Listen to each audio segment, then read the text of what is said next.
I'd like to ask you to journey back with me to December 7th, 2003. It's a Sunday. Larry and I are full of joy and love with our perfect little household. Lily Caroline is 6 weeks old, and her big brother Jackson, who loves her fiercely, is 22 months old. Jackson is all boy, full of life, and inquisitive. He has an infectious smile and at such an early age is in love with beautiful blonde women. When he sees a blonde woman, he grunts to get her attention.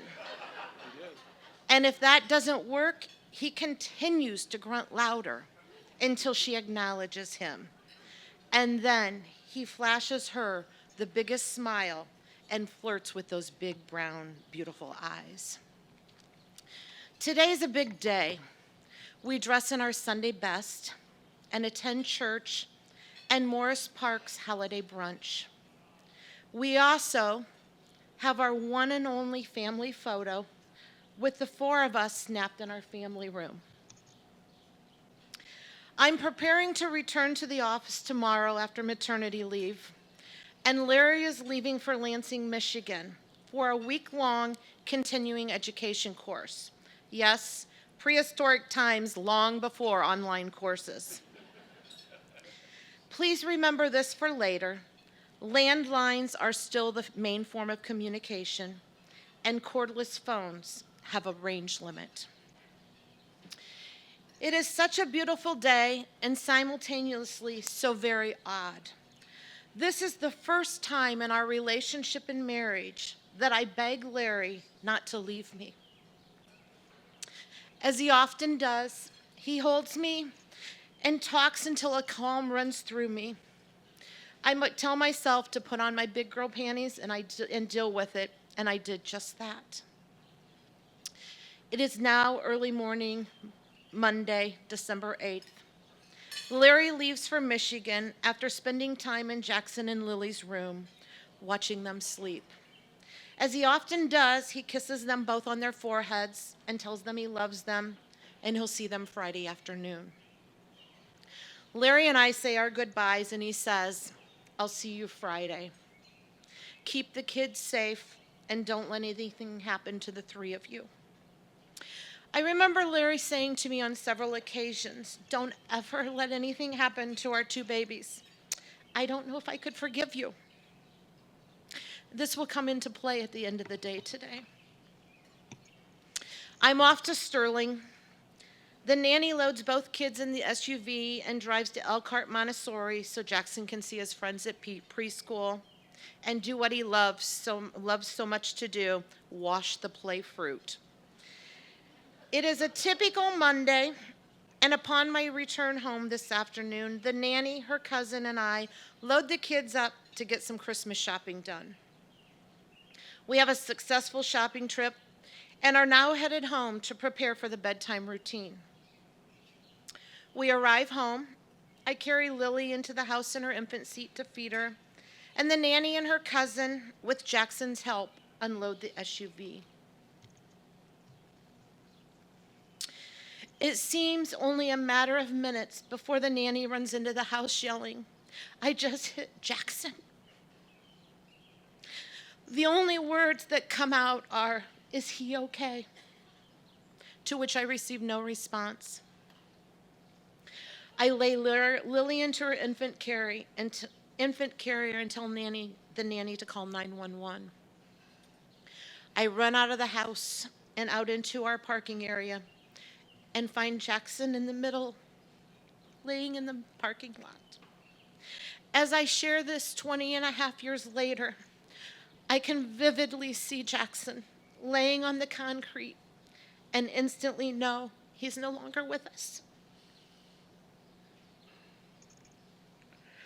At the same time, I'm kneeling over Jackson. The nanny hands me the cordless phone, which is now out of range. I run closer to the house and hear the dispatcher ask, "Are you able to perform CPR?" "No, he is gone." Tonight is an eerie December night. There's a heavy haze in the air, And those of you who have been to our home, with the trees dormant and the nanny now running wild through the woods screaming, it's a scene from a horror film. I drop the phone and run back to Jackson, my sweet, angelic baby boy, and hold him in my arms. The fire department are the first to arrive on the scene, and they enter the scene just as I described. As I have replayed in my mind 1,000 times over the years, I still get upset with myself for allowing the firemen to walk me into the house and not stay with Jackson and say my proper goodbyes. It is only minutes until the police arrive. Lieutenant Burgess sits with me in the house until his sergeant, Bill Krause, arrives. And Bill is with Lily and me until the family starts coming in. The nanny's cousin remains outside, coordinating and answering questions. She has the task of phoning Larry and telling him Jackson is gone. And then she calls Lance and Larry the second, which will now be L2, and my parents. Lance, L2, and Kristen arrive shortly thereafter at the house. They begin to make phone calls and take over the coordination of everyone at the scene. The next person who arrives is our pastor, Hosey Drake. After the family leaves us tonight, Hosey stays long into the night, into the early hours the next morning with Larry and me. We sit silently, and Hosey talks when we need to hear him, and he prays for and with us. Before Larry arrives home, I sit thinking and become concerned about how he will react when he sees me. I begin to dread his arrival. And at the same time, I want him and I need him to wrap his arms around me, hold me, and tell me he loves me and isn't angry at me. It's a long 3 hours, and he finally gets home.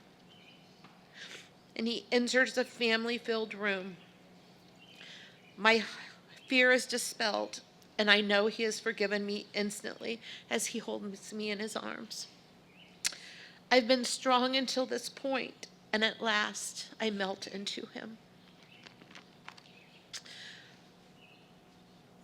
Long after everyone returns to their homes, Larry and I sit up, talking, crying, comforting each other, and vowing to each other that this will not destroy our marriage, but strengthen our love for each other.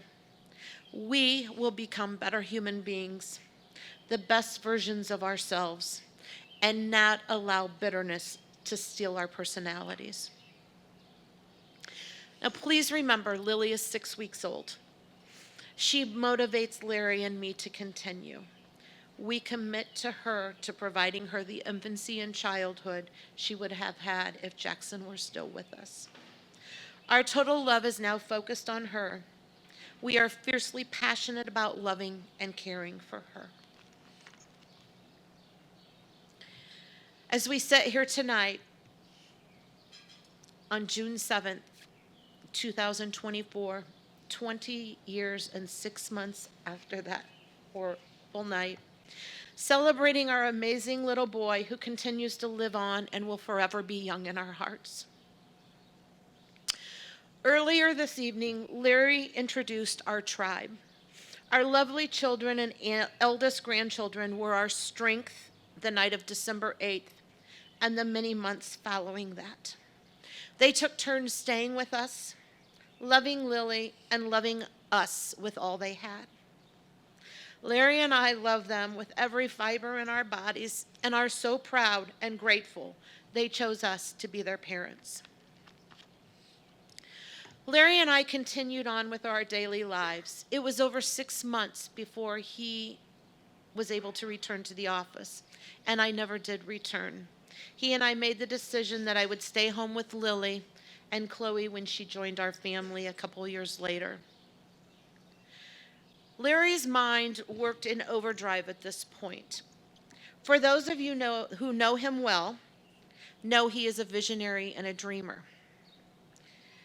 It wasn't more than a year after Jackson's accident that he shared with me he thought we should start a foundation to carry on Jackson's legacy. For those of you who really know Larry and know that he is a visionary and a dreamer, also know that details are not his forte. And here again, I am grateful for Lance, Joshua, and L2. The five of us met on several occasions to determine the foundation's mission. Everything was still so fresh. These meetings were both heart-wrenching and heartwarming to think of Jackson's memory being carried on. As a mother who had recently lost her firstborn, the foundation provided hope and excitement that Jackson would remain alive, not only in Larry's and my hearts, but also in the hearts and lives of the children selected to be Jackson Scholars. After many hours of discussion and deliberation, we all agreed preschool was the age at which we would accept applications and select one well-deserving child per school year. Our commitment at that point was to pay for their educational expenses from preschool through a 4-year undergraduate college degree. And so our journey began. It didn't take me long to realize that, or for us to realize, that these well-deserving children also had needs beyond their education. One of my purposes in life is to provide comfort to those I love and who surround me. And it became very clear to me quickly that this purpose was not being met but by writing a check for the Jackson Scholars education. I needed so much more to carry on Jackson's legacy. In 2015, we hired our first part-time staff person to coordinate the programming for Jackson Scholars, the JWAS parents, and the JWAS families, which we now call our trilogy of care. Today, we have 3 full-time staff members and a summer intern who fiercely and fearlessly lead the Jackson William Augustus Swank Foundation. Larry, the entire Swank family, and I are incredibly grateful to this amazing team. Ladies, please stand and step into the tent as I call your names. Emma, Mary, can you all come forward for a minute? And Lily? Jeannie Shuck, our executive director. Please stand, Jeannie.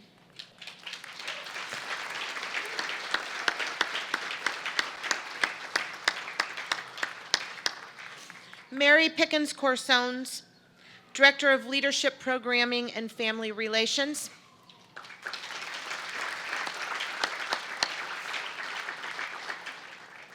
Emma McDonald, Executive Assistant, who's the glue that holds the group together. And our sweet Lily, the summer intern.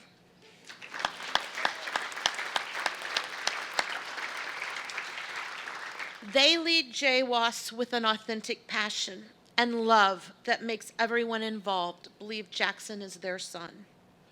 Thank you, ladies, for all you do, and thank you for making tonight beautiful and memorable.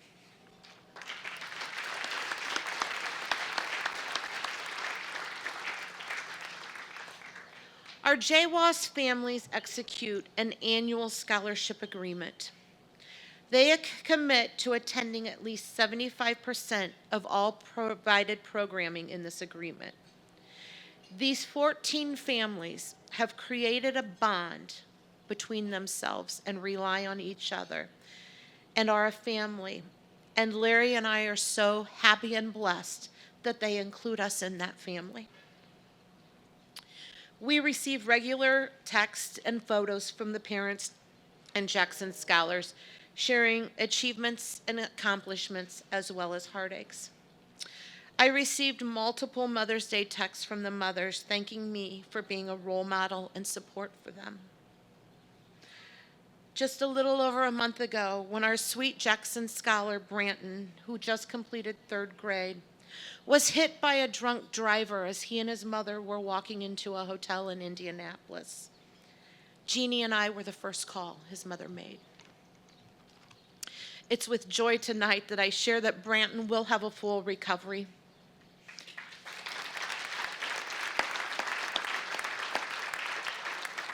They were in Indianapolis and spent the weekend at Riley Children's Hospital. His left hip was fractured in multiple places as the car pinned him between the bumper and the wall. He underwent surgery and has been wheelchair bound.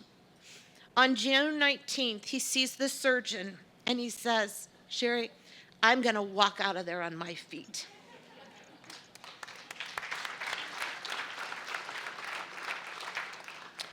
My cup overflows daily, and this allows me to share joy and love from the saucer that it overflows onto, with not only our immediate family and friends, but the entire JWAS family. And that includes each of you under this tent tonight. In addition, my purpose of comforting others is fulfilled daily. As the 2023-2024 school year has come to an end, we finished the school year with 20 Jackson Scholars, one per year for every year we've lived without Jackson. And we've selected a new scholar and have 2 legacy scholars who will begin the school year in August, bringing us to a total of 23 Jackson Scholars. It became evident in the early years after Jackson's tragedy that God lent Jackson to us with a plan in mind. Larry and I are honored that God chose us to be Jackson's parents and for guiding us on this journey.